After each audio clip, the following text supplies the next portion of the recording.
The Israel lobby is relatively small. Using opensecrets.org, we can measure it in terms of dollars spent lobbying the Hill per year. The big lobbies, oil, pharma, etc., spend about 100x what the Israel lobby spends. The Israel lobby is around the size of the dentistry lobby, relatively small. Actually, during Obama's presidency, they were outspent by the dentist, and that includes the years of the JCPOA fight, which Israel viewed as existential.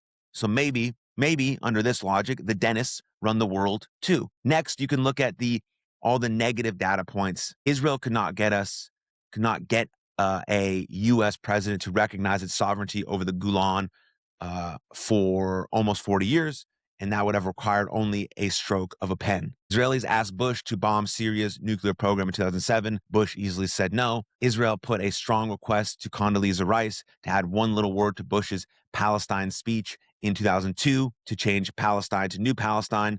Condi dismissed it out of hand. Maybe most significant, the Israel lobby pulled out of the full extent of its power to block the JCPOA and failed. Glenn Greenwald and Dave Smith will dismiss this argument with the line, yeah, those are exceptions that prove the rule. They don't always get what they want, they just mostly do.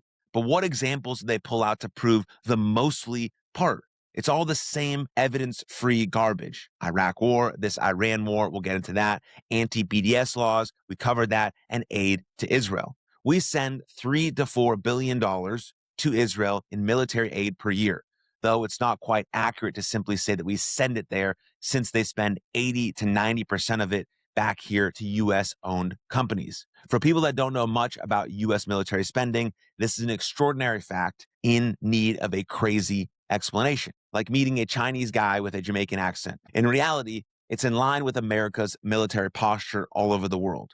We have between 100 and 700 military bases outside the 50 states. We're a de facto empire, though we do not use the word anymore, and many Americans hate it. All this costs taxpayer money. We lose 3 to 4 billion every year because our deployment in South Korea. Plus, we have 30K American troops over there defending their country, as some would put it.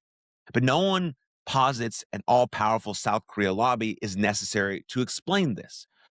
Glenn Greenwald tried to argue that the fact that we have troops deployed in South Korea makes the $4 billion a year we lose a lesser commitment than aid to Israel. We all know that if the situation were reversed, if we had troops deployed in Tel Aviv and not Seoul, then he'd be arguing the opposite. We have 30K troops, literally deployed in Tel Aviv, and we're losing billions doing it, he would say.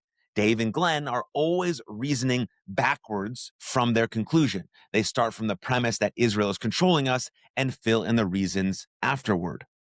An intellectually honest America firster would say something like, hey, we spend $100 billion a year by default on this empire stuff.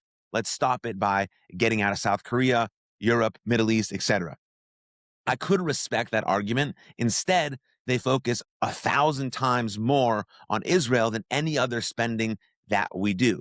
I don't know how to explain that other than Israel derangement syndrome.